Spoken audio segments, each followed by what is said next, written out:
হয় দিশা চাওক যে কালিৰ দিনটোত বিজেপিৰ যি নিৰ্বাচন প্ৰবন্ধন সমিতি আছে সেই প্ৰবন্ধন সমিতিৰ বৈঠক অনুষ্ঠিত হৈ গৈছিল আৰু সেই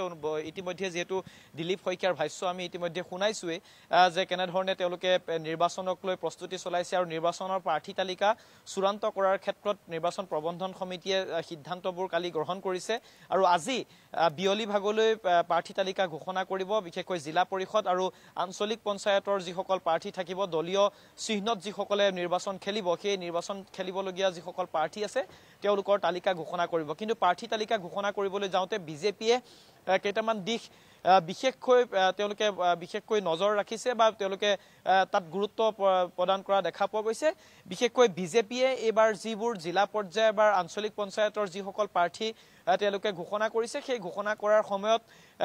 সেই প্ৰাৰ্থীসকলৰ যাতে তেওঁলোকৰ যিটো সামাজিক তেওঁলোকৰ এটা সামাজিক অৱস্থাত তেওঁলোকৰ যিটো তেওঁলোকৰ ভাৱমূৰ্তি সেই ভাৱমূৰ্তি যাতে কোনো বিনষ্ট থকা ব্যক্তিয়ে যাতে প্ৰাৰ্থিত্ব নাপায় তেওঁলোকৰ সমাজত যাতে এটা তেওঁলোকৰ ভাল পৰিচয় আছে তেনেকুৱা ধৰণৰ ব্যক্তিক আচলতে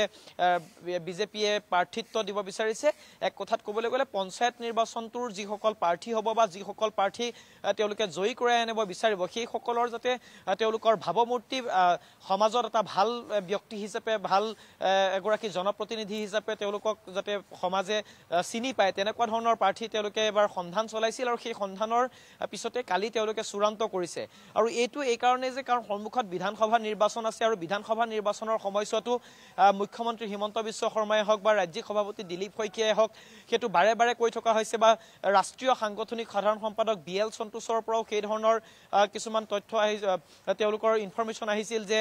যিবোৰ প্ৰাৰ্থী 2026ত হ'ব তেওঁলোকৰ ভাৱমূৰ্তি ভাল হ'ব লাগিব সেই ভাৱমূৰ্তি ভাল হ'বলৈ যাওঁতে তেওঁলোকে বিজেপিয়ে এতিয়া তলৰ পৰ্যায়ৰ পৰাই সকলোবোৰ সঠিক দিশত আগুৱাই লৈ যাবৰ কাৰণে চেষ্টা চলাইছে যাৰ কাৰণে এই যিসকল জিলা পৰিষদ আৰু আঞ্চলিক পঞ্চায়তৰ প্ৰাৰ্থী হ'ব সেইসকল প্ৰাৰ্থীৰো যাতে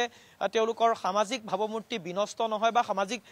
যেনেকুৱা ভাৱমূৰ্তি ভালে থকা এজন ব্যক্তিকহে যাতে প্ৰাৰ্থিত্ব দিব পাৰে তাৰ ওপৰত গুৰুত্ব প্ৰদান কৰিছে আৰু তাৰ সমান্তৰালকৈ বিজেপিয়ে আন এটা ক্ষেত্ৰত গুৰুত্ব দিছে প্ৰাৰ্থী তালিকা চূড়ান্ত কৰাৰ সময়ছোৱাত সেয়া হৈছে বিজেপিয়ে বুথ পৰ্যায়ৰ পৰা যি ধৰণৰ তেওঁলোকৰ এটা সাংগঠনিক ভেটি টনকিয়াল কৰাৰ কাৰণে যিটো প্ৰচেষ্টা চলাই আছে সেই প্ৰচেষ্টাৰ অংশস্বৰূপে এবাৰ প্ৰাৰ্থিত্ব চূড়ান্ত কৰাৰ ক্ষেত্ৰত বুথ পৰ্যায়ৰ পৰা যিটো পৰামৰ্শ আহিছে সেই পৰামৰ্শক অধিক অগ্ৰাধিকাৰ দিয়া পৰিলক্ষিত হৈছে অৰ্থাৎ বুথ পৰ্যায়ত বিজেপিৰ যিবোৰ বুথ কমিটি আছে সেই বুথ কমিটিসমূহৰ পৰা প্ৰাৰ্থীসকলৰ নাম যেতিয়া বিজেপিৰ এই নিৰ্বাচন প্ৰবন্ধন সমিতিলৈ আহিছিল সেই প্ৰাৰ্থীসকল কেনেকুৱা তেওঁলোকৰ নিৰ্বাচনত জয়ী হোৱাৰ তেওঁলোকৰ সম্ভাৱনা কিমান আছে তেওঁলোকৰ কিবা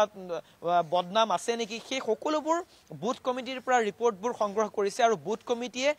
যেনেধৰণে তেওঁলোকক সেই কেইগৰাকী বা যিকেইগৰাকী এটা জিলা পৰিষদৰ পৰাই হওক বা আঞ্চলিক পঞ্চায়তৰ পৰা যিমান প্ৰাৰ্থীৰ নাম আহিছে সকলোৰে ৰিপৰ্ট বুথ কমিটিৰ পৰা বিজেপিয়ে এবাৰ সংগ্ৰহ কৰিছে আৰু সেই সকলোবোৰ মিলাই বিজেপিয়ে এবাৰ এনেধৰণে আঞ্চলিক পঞ্চায়ত আৰু জিলা পৰিষদৰ প্ৰাৰ্থী চূড়ান্ত কৰিব বিচাৰিছে লগতে বিজেপি মিত্ৰজোঁটৰ যিটো প্ৰসংগ উত্থাপন হৈছে বিজেপি মিত্ৰজোঁটৰ গণশক্তি আৰু প্ৰধান যিটো মিত্ৰ দল অসম গণ পৰিষদ সেই অসম গণ পৰিষদৰ সৈতে প্ৰথম পৰ্যায়ত যিহেতু নিৰ্বাচন অকলে খেলাৰ কথা আছিল কিন্তু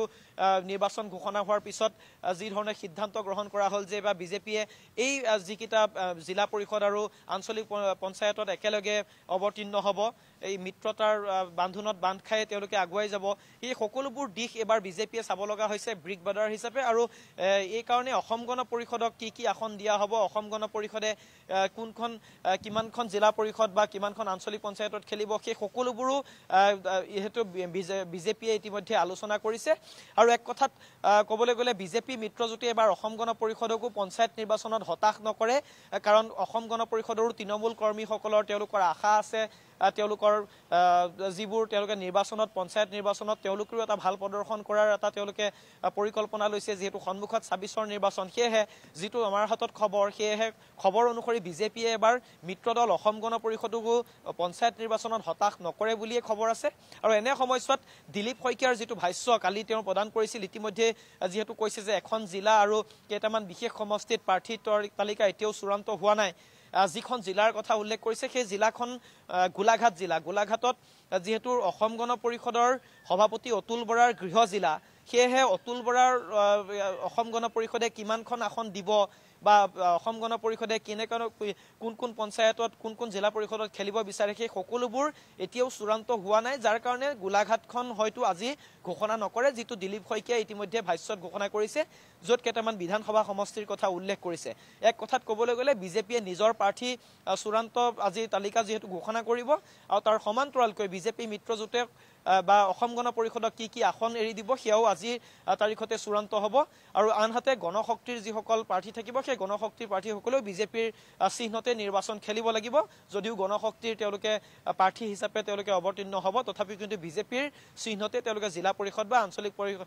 পঞ্চায়তৰ নিৰ্বাচন খেলিব। এক কথাত ক'বলৈ গ'লে পঞ্চায়ত নিৰ্বাচনটোক এবাৰ বিজেপিয়ে যি ধৰণে ২৬ৰ পূৰ্বে ছেমি ফাইনেল হিচাপে লৈছে, সেই ছেমি ফাইনেলত যাতে কোনো প্ৰাৰ্থী তালিকা ঘোষণা কৰাৰ ক্ষেত্ৰত প্ৰাৰ্থী জয়ী কৰাই অনাৰ ক্ষেত্ৰত কোনো ত্ৰুটি নাথাকে, তাৰ কাৰণে সম্পূৰ্ণ তেওঁলোকে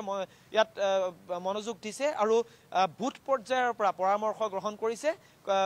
কেনেধৰণৰ প্ৰাৰ্থী তেওঁলোকে ঘোষণা কৰিব লাগে বা কেনেধৰণৰ প্ৰাৰ্থীক অগ্ৰাধিকাৰ দিব লাগে। এক কথাত ক'বলৈ গ'লে ১১ তাৰিখে মনোনয়ন, তাৰ পূৰ্বে বিজেপি সম্পূৰ্ণৰূপে সাজু আৰু আজিৰ বিয়লিলৈ বিজেপিয়ে প্ৰাৰ্থী তালিকা চূড়ান্ত কৰিব।